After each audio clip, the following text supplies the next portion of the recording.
Hello and welcome to the Madecast, the official podcast of the Museum of Art and Digital Entertainment, a series of lectures on video game history as part of the Made's ongoing effort to preserve history through teaching and displaying playable exhibits of rare games and consoles.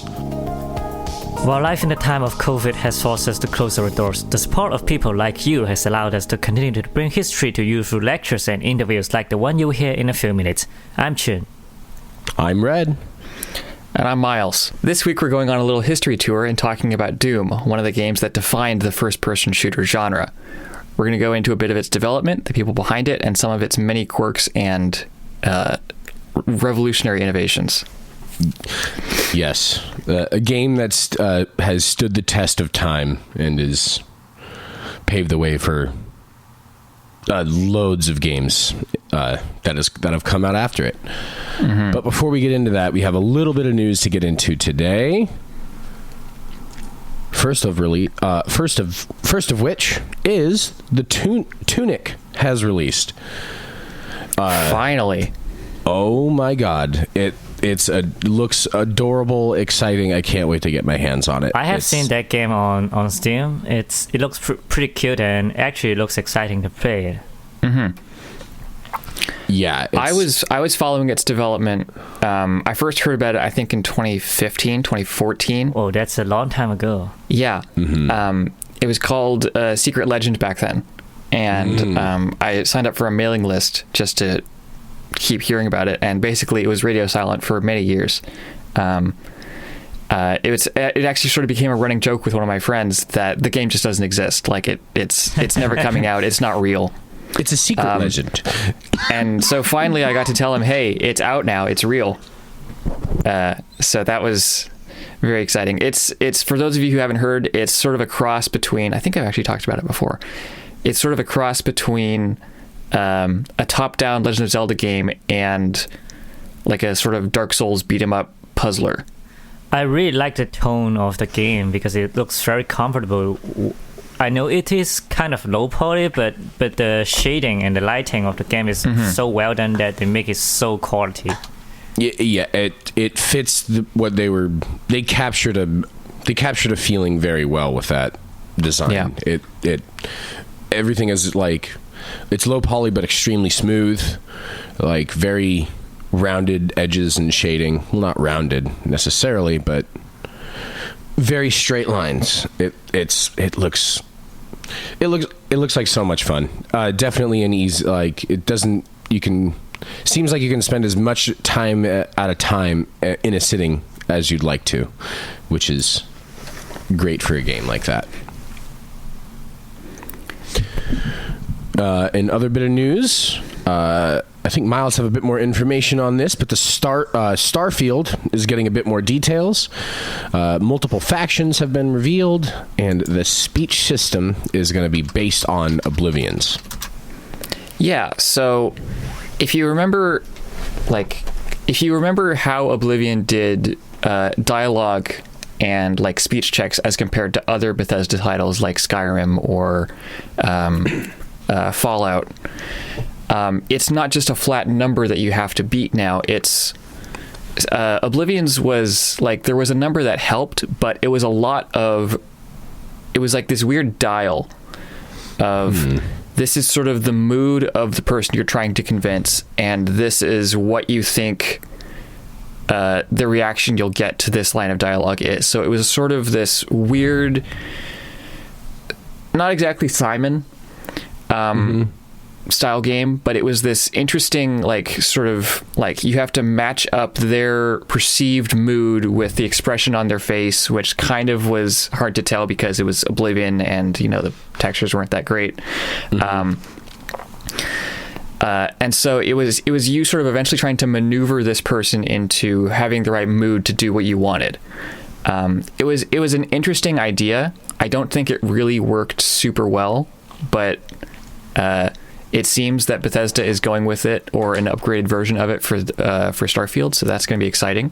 I think it's going to add a needed layer of dimension to sense like Skyrim or anything. Just a level of which you can like explore It's more, like you said, more mood based. It'll fit the tone of like a space sim where you're in the middle of space and you're just trying to live with people and make contact with other different people. Additionally, in a recent 5-minute video called Made for Wanderers, where sort of the heads of the various departments sat down and talked about the game, they announced a bunch of the sort of factions and people you're going to interact with. So the main ones are the United Colonies, which is sort of a space republic. There's the Freestar Collective, which is sort of Western themed. Ryujin Industries, which is just sort of corporate cyberpunky. Crimson Fleet, which is like space pirates, and Constellation, which is explorers. So potentially sort of NASA-ish. I have a feeling I may have a couple different characters in a couple different factions. Oh, it's going to be more than one playthrough, yeah. Yeah, either that or, try and do a Skyrim. It's like, yeah, I'm a member of every faction, even the rivaling factions.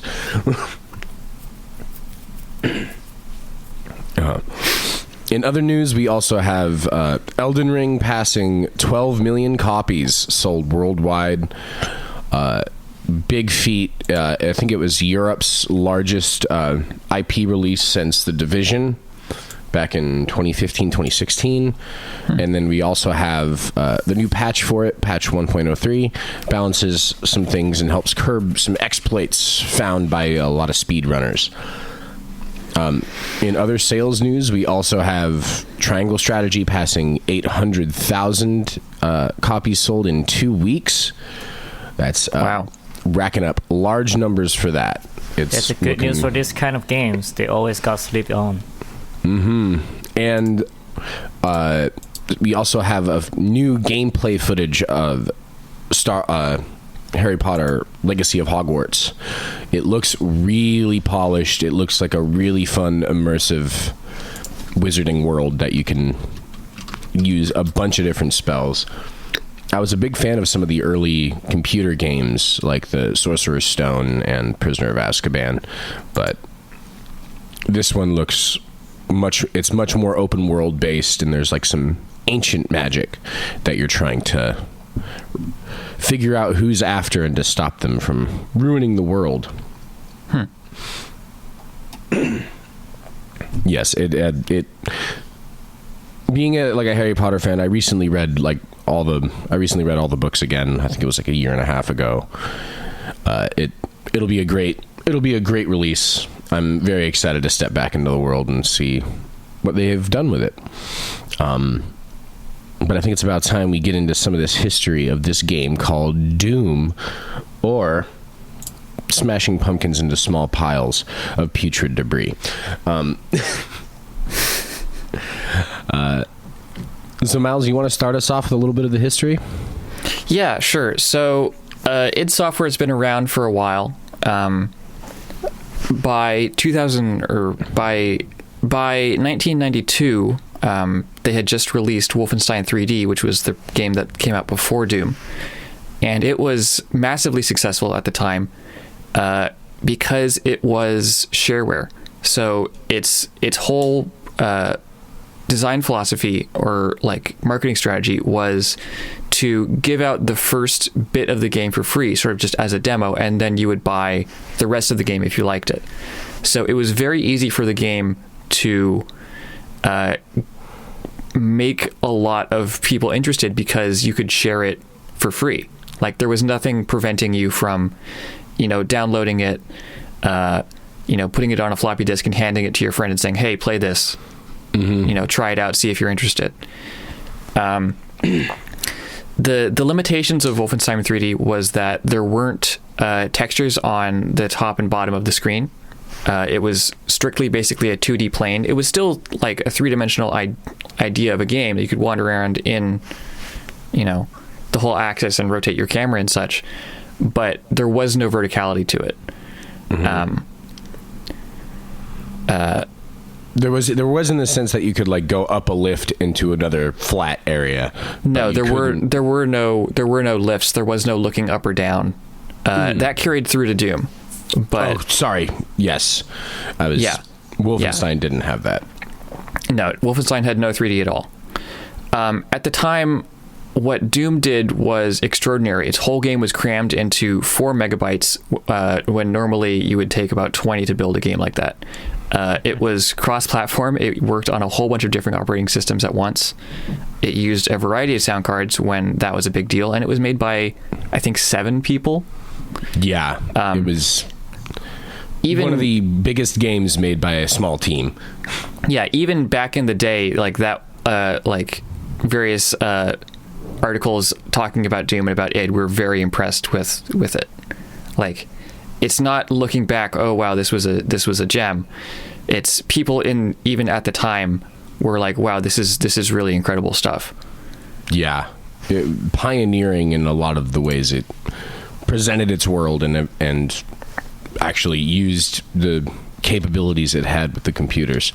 It's a really, and as we'll get into it, it's just a really interesting path of development, and then there's a reason why we had many sequels and a bunch of different high selling revamps to it in the future.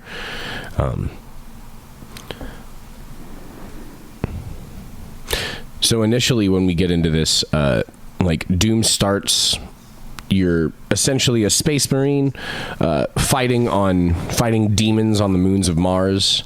The first-person shooter aspect was the first one to also add variable lighting, so you were able to have different moods and different lightings for different spaces. You can totally change the feel of the game by just making one room a little bit darker and harder to see the enemies in front of you, making it a little more compact. It's as you're making your way through these bases and fighting all these zombies and demons and hellfire giants. Nothing was really quite giant, but you have access to, I think it was like 9 different weapons or 8 different 7 weapons. Oh, sorry, 7 different weapons. But you have 2 of which were not available on the shareware version.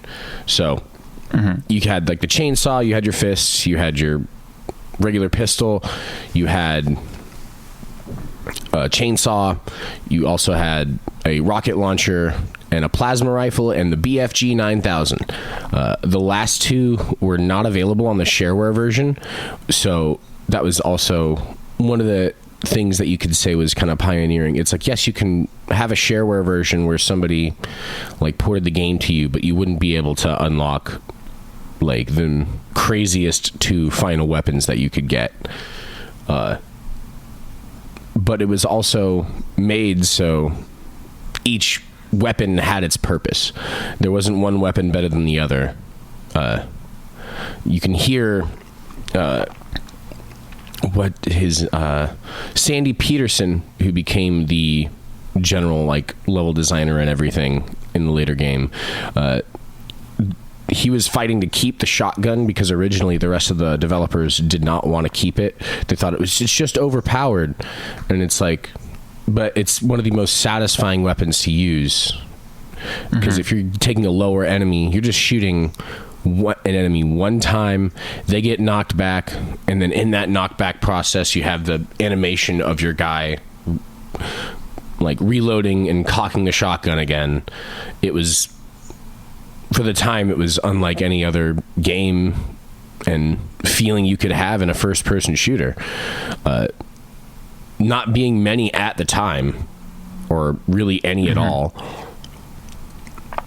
it definitely laid the pace for games like Borderlands, games like Modern Warfare. I mean, not necessarily Modern Warfare, but Call of Duty, Medal of Honor, similar first-person shooters, but set in different storylines.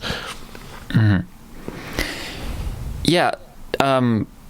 Doom's design took a lot of cues from sort of adventure games of the time, the sort of level design featuring locked doors and color-coded key cards and all that sort of like, oh, you have to go here and do this and then go back and here do this.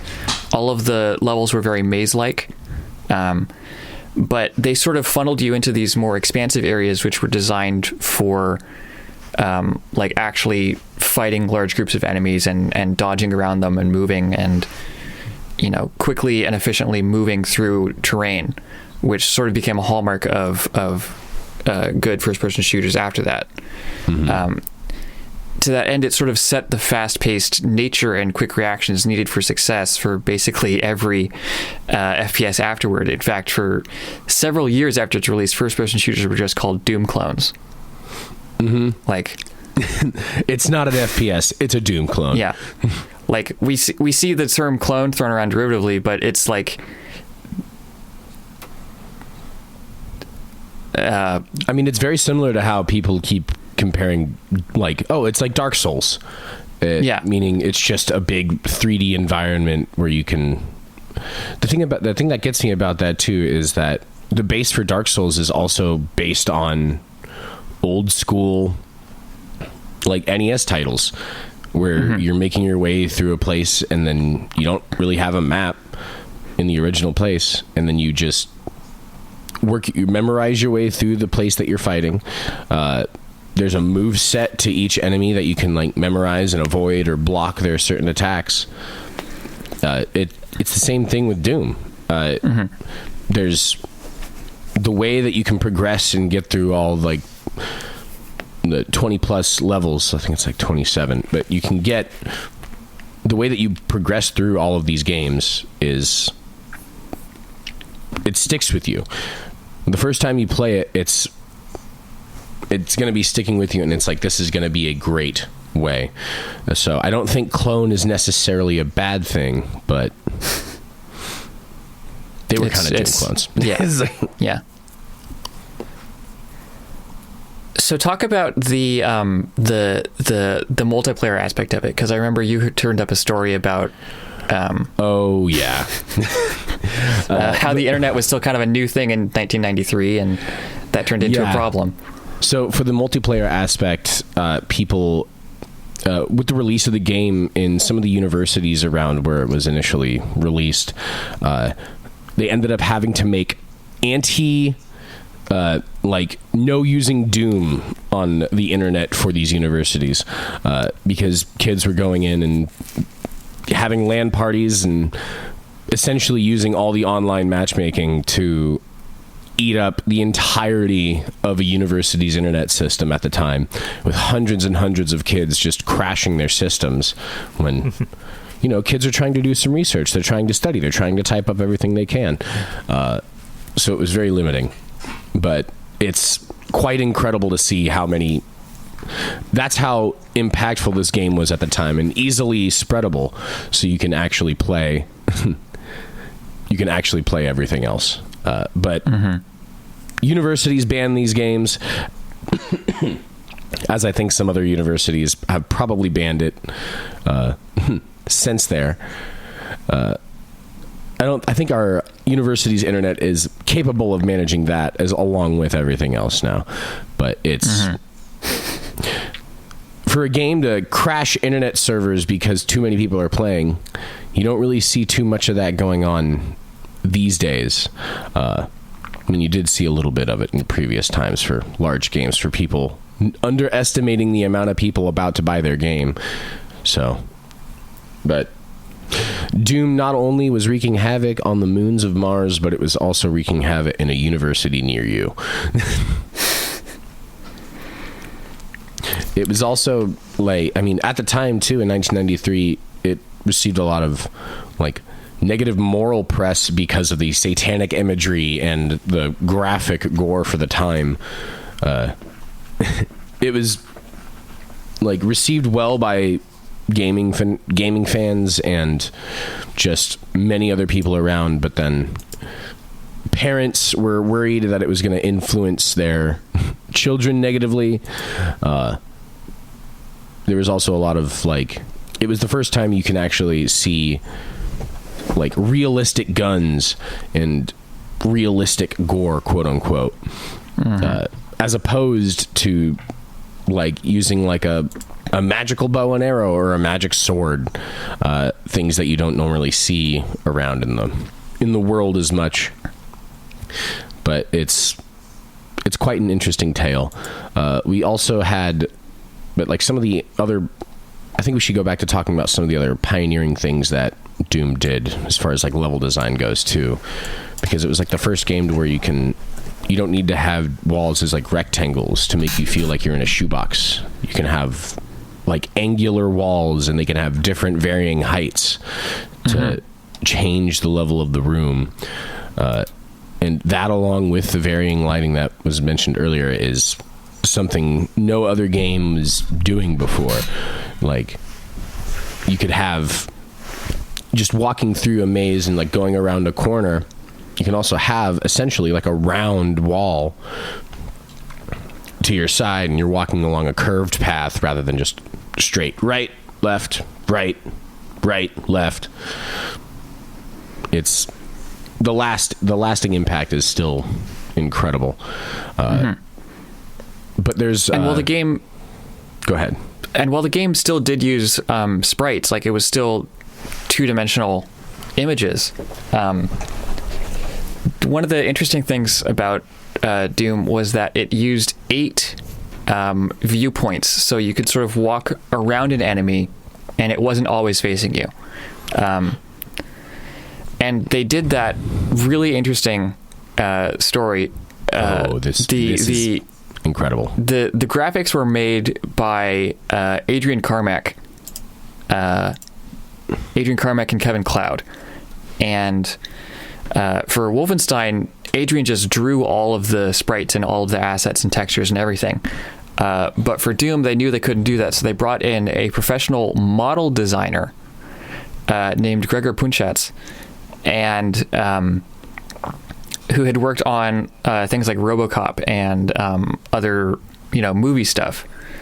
And so they created actual physical models of all of the enemies and such, and objects and stuff in the game. And then put those on a turntable and actually like took pictures of them and scanned them in. So they took 8 pictures. And so all of the animations and like process and like different texture levels and stuff for each enemy is actually stop motion animation. I thought that was just like the coolest thing. That is so weird. It's so innovative to like. I mean, it's for someone to bring in their movie knowledge like that. I mean, it's essentially the same thing as where you can see. There's an original video of like a galloping horse that was placed on like a rotoscope, where it's printed on like the inside of this band. They'd put it on a turntable, they run it up to speed, and then you look through one specific hole, and the speed at which it moves, it looks like it's galloping when it's in fact like 8-10 different pictures just in a row. It's what a way to use it for a video game. And I'm sure that with all the new fancy engines that we have now, I mean, even in Unity, you can just circle around a 3D object and work in 3D space. But to have, this was like a 3D game, but it didn't have 3D figures. So you can walk through this open space, but the enemies were still kind of 2D. But to have varying degrees of angles to look at with each one and take individual pictures and just scan them in. It's really incredible. There was a little bit of one of the issues with the game as well, though, is they were having an issue trying to put how much story they wanted to put in the game. Originally, it was trying to be like a full open world, like everything in one place. But they ended up having to make the levels because the capabilities of the processors at the time weren't able to do that. But they were able to make, so instead of the big open release and like a continuing story, they were settled into levels, and then it ended up taking away a little bit. They had essentially the Doom Bible is what they called it, of like the progress and the story, but it was based on that open world. They weren't able to accomplish that. So a lot of the original complete story of that Doom Bible is not usable for the actual game without the open world nature of it. So they had pioneering ideas, but because of the tech at the time, they weren't able to execute all of them as much as they would like to. Yeah, even like the idea of a game Bible, like a design document that contains everything you're supposed to do, and then throwing it away because you decided, like, well, the game doesn't need it. Yeah. I remember this quote from John Carmack, who said that plot in video games is like plot in porn. It's supposed to be there, but nobody cares about it. I feel like that's changed quite drastically since he said that. Absolutely. Yeah, not quite aged as well as he thought, but... I mean, even in the new Doom games, like, or in, this is going to be maybe contentious, but, like, I still think that kind of holds true. Oh, yes. Like, for Doom specifically. Not just Doom, like, games like Elden Ring, games like... There's a story in Elden Ring. Yeah? Yes. More than any previous Souls game. But how important is it? What are you playing the game for? It's subjectively extremely important. Like you're exactly right. It's essentially just a boss battle game with a unique backstory. Exactly. You're not playing Mario Kart for the story. You're not playing Dark Souls for the story. You're not playing Doom for the story. You're playing it because the gameplay is there. Yes. Like, there are whole genres of games that don't require story at all, and we understand that and play them anyway because they're still great genres. Yes. Like, games don't need an amazing plot as long as it's a fun game to play. Like, depending on the game, a plot will help, but also depending on the style of game, there's points where plot doesn't necessarily matter. I mean, you can have a plot as in there's this one singular goal: beat the bad guys. Like, the new bad. Doom games have way more plot than I keep wanting to come back to Dark Souls, but that's it.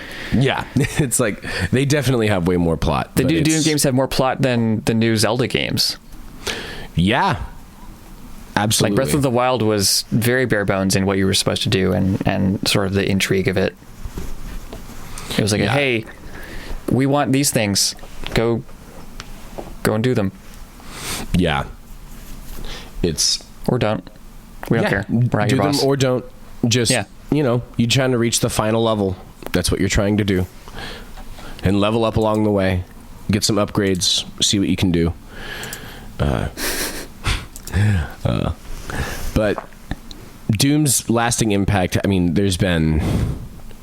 I'm trying to remember how many sequels have been released, but there is at least 7 different sequels to this game.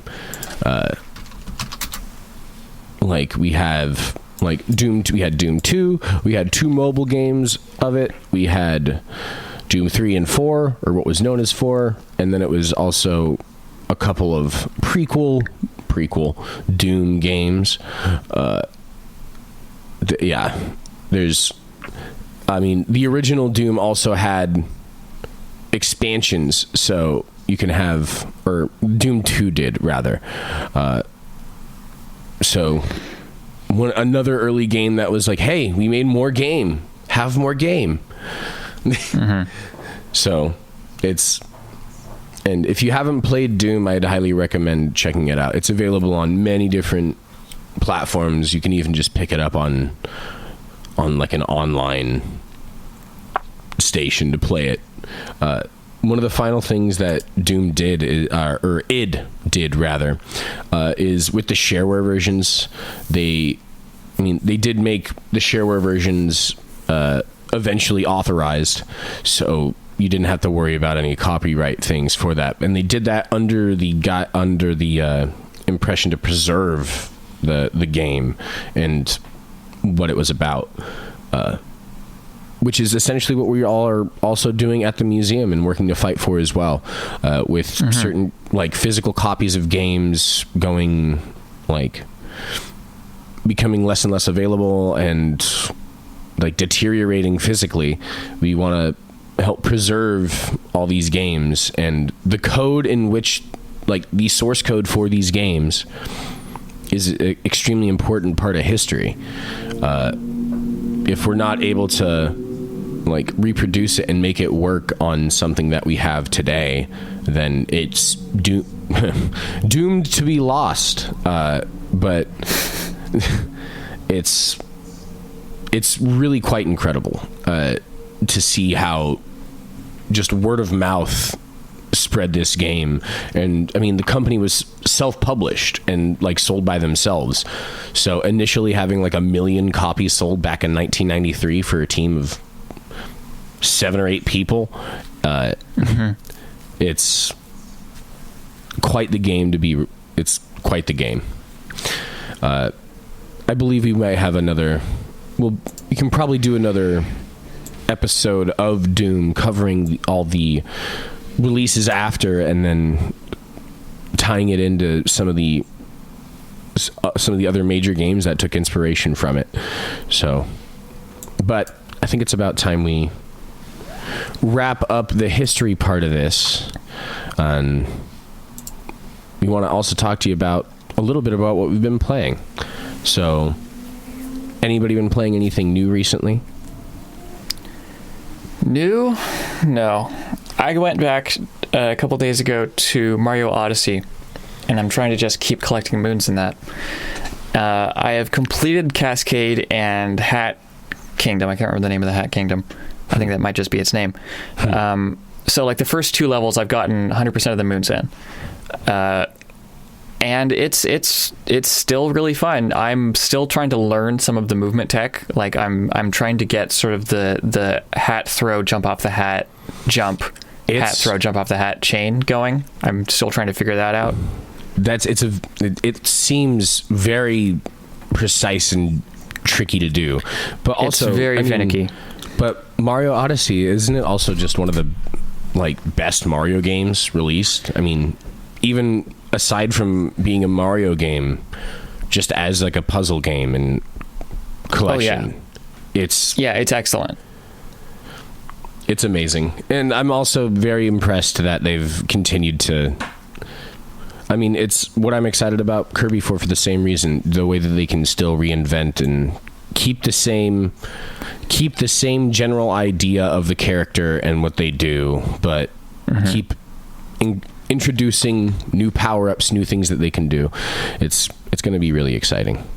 But Mario Odyssey is a game that I've been wanting to get my hands on for a while. Maybe if it goes on sale at some point, if ever. I doubt it. It's Nintendo, but it's what we have. I've also been playing a bunch of Elden Ring recently, which is, it does have some story. Compared to any like other games, the main story is doesn't have like a main kind of story plot thread necessarily, but just as a world, it's rich and like filled with characters and different things to do. It fills the world with a lot of like info and makes it feel a little more it's a little more connection to it. It's a little more flavor, which is definitely helpful, because I mean, essentially you're finding all these like what seem like zombies, and then there's only like a select few of people you can actually talk to. So all these different characters getting lost to madness, and you're just slicing them away or casting spells at them or smashing them. It's also probably the single largest map of any game that I've ever played. There's been twice where I'm like, oh, I think I got all the map fragments to like look at the entire place, and then I'm like, oh no, it gets bigger. Oh, it's big. It's a really incredible feat with what they've done, and this game is going to be around for a very long time. it's also been like a lot of people's first interactions with a Souls type game. So seeing that is getting people into almost, I mean, it's a very old school style of gaming. Memorize a move set. It's gonna be hard, but time your things right, get your reactions to the right point, and then you'll be able to have a lot of success. Mm-hmm. Have you been playing anything, Chun? I haven't been playing anything new, but I have been keep adding new games to my wish list. It's just I've never got that budget to buy them all. You gotta buy them all. Gotta buy them all. That's why it's a wish list. Just perpetually adding things to your list just to see what's... Just longingly look at it. I wonder what this is like. I feel like for now, the list just gotta add up from time to time instead of getting smaller and smaller. So we'll see how it goes. It's gonna be good. Well, I think that's about it this time. We want to thank you for listening to the Museum of Art and Digital Entertainment's official podcast. If you have any thoughts, questions, corrections, or general museum ideas, please shoot us an email at info@themade.org. We'd like to send out a big thank you to everyone who donated recently and to our patron supporters who keep the Made afloat. Patron donors get to listen to this podcast 1 week before it's released on major streaming services, and we continue that with future episodes every week. This week's episode was brought to you in part by Patreon donors Kimberly Shannon and Ben Holm. Thank you so much for your support. Till next time, I'm Miles. I'm Chun. And I'm Red. Thanks, and we'll see you next week. Oh, also, as an aside, next week is GDC, so we will be there and too busy learning and talking to people to fully record a podcast, so... next week there will be no episode. We hope to see you at GDC, but we will be back on schedule the week afterwards. All right, thanks. Bye.